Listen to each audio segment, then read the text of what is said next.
Well, what do we have? What's going on? Hey, you. So,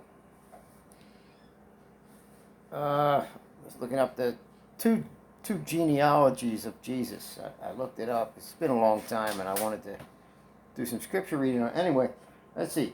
Did you know that Jesus had two genealogies? I'm doing this with my tablet, so it's a little clumsy. Uh, yeah. Some of these, I'm just going to cut right through all the other questions too. Just get to the main part. There are some of them most often asked questions by skeptics in attempts to discredit the Bible. Oh, this is awkward with the tablet. They believe that there are contradictions and therefore proclaim them to be errors in the Bible. However, as we know, there are no errors in the Bible. There are answers to all the questions and explanations to dispel any doubt. So, Christians, do you all believe the Bible the same way? I remember when I was a Christian, we had denominations. Which one am I supposed to be looking at here, I think? Okay. But check it out. They're going to fix it for you. You can call your faithful apologists. They believe there are contradictions and proclaim them to be error. However, as we know, there are no errors in the Bible. Yes, there are. The last part of Mark was added on from Mark 16, 9 on, or 10 to 20. All added on. Genealogies of Christ. Matthew and Luke regard... You're looking the wrong way. You got to look this way. They're not going to watch the show. Matthew and Luke... Oh, this is awkward. Whoa. Matthew and Luke record the legal and bloodline genealogies that give proof of the promises of Genesis 3:15 in the garden immediately following the fall. Now listen to this. This is very interesting. In the garden, immediately following the fall of man. You see, they even have a framework of what to call it. The fall of man happened in the garden. Yeah, the start of this God monster's game. Yes, game. And this is why. Yes, in Genesis 3:15 in the garden, immediately following the fall of man, God promised to send a seed who would rescue man from a fallen state. Yeah, a fallen state that he created when he put a snake in the garden to make sure they ate that candy-coated, delicious-looking fruit. These two innocent kids that didn't have any idea of right or wrong at the time. So, yeah, he made sure that this... how could I plan? God promised to send a seed that would rescue man from his fallen state that God did create. This God.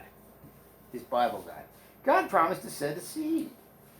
Yes, God spoke directly to the serpent, Satan. No, it wasn't Satan until you called it later in Revelation and maybe another place much later on. God didn't call it Satan. God spoke directly to the serpent, Satan. No, the serpent was not Satan. It did not say Satan in there. You needed more mythology to add on, more lies. It's a story that was used to show something. God spoke directly to the serpent, Satan, in capitals.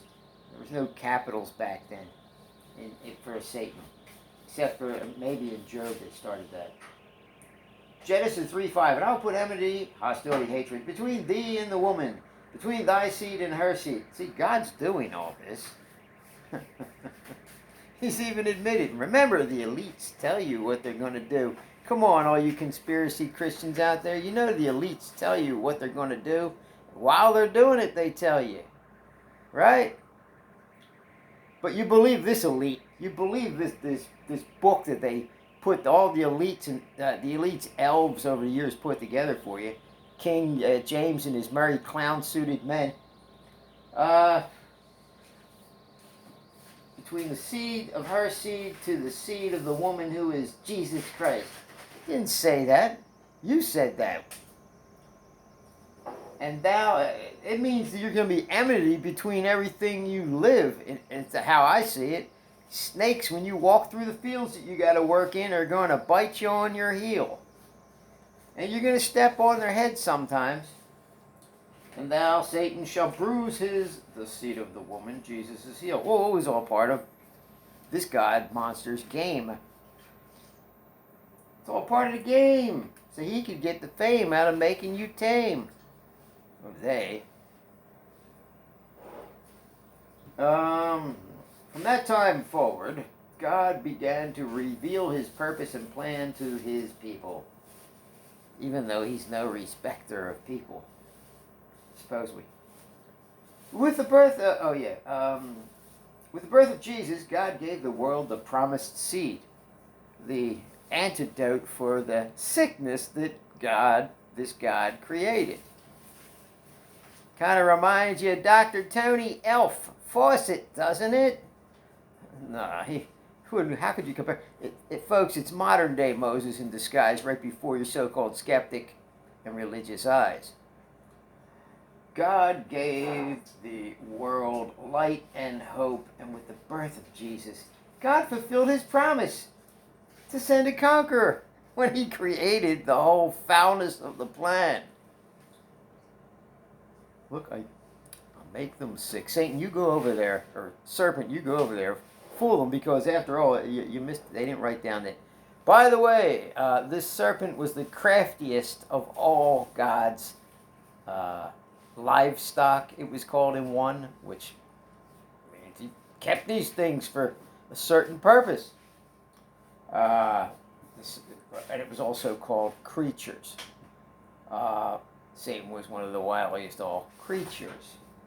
There's a few different terms of what the... Oh, I did it again. See, religion has brainwashed me so much. The serpent was the craftiest of all God's beasts, it was called also. So there's many names. Beast, he said beast, so this is the number of the beast. This is the guy right here. Well, according to this, the serpent was kicked out of this here garden and said to crawl on his belly for the rest of his days and eat dust. It doesn't sound like this powerful Satan that all of you are so afraid of. You're afraid of a dust-eating snake? It doesn't even eat live beans. It just eats dust. The hell are you afraid of this Satan for if this is Satan? You've made all this monster out of it, this Satan, all these years. 8 minutes and 16 seconds. You know, I talk that it's hard holding this bone. You made a monster of what they told you is Satan, all out of fear. Yeah, there's a good song called Fear, and it's in, from the group called Heaven and Hell. Yes, Last of Dios. Yeah, it's called Fear. Is that the album or the group? The group is called Heaven and Hell. Yes, I think. Anyway, look up Fear. There's another one, Atom and Evil. That's another good one. We'll sing this for you sometime, whether you like it or not.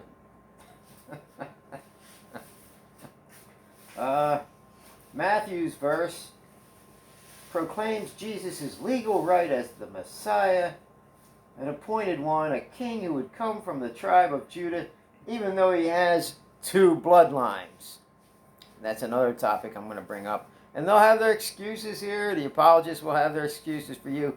But unless you pick up a Bible and do what you're supposed to do, read it for them by yourself without any man, woman, they telling you what it's supposed to mean, your conscience will never be clean on what it all means.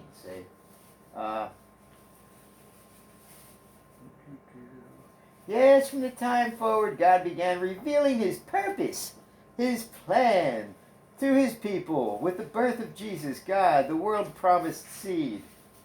Why does only a certain group of people understand? Because we're the chosen ones. No, you're the indoctrinated ones. It's Yes, as the other groups are. Y'all say you're awake. Y'all say you're woke. This clown world's become a joke. And as Lemmy from Motorhead said in his last album, you'll be choking on your screams. Why? Because you're all a joke on different teams. I just added that on. Yeah, that's another one. Choking on your screams. Oh, and he's going to teach them how to bleed. That's another one. Well, I got to go because this is getting heavy, awkward. Yes, no, I'm not naked. My cat isn't sitting on my... She's sitting on my thigh. Goodbye!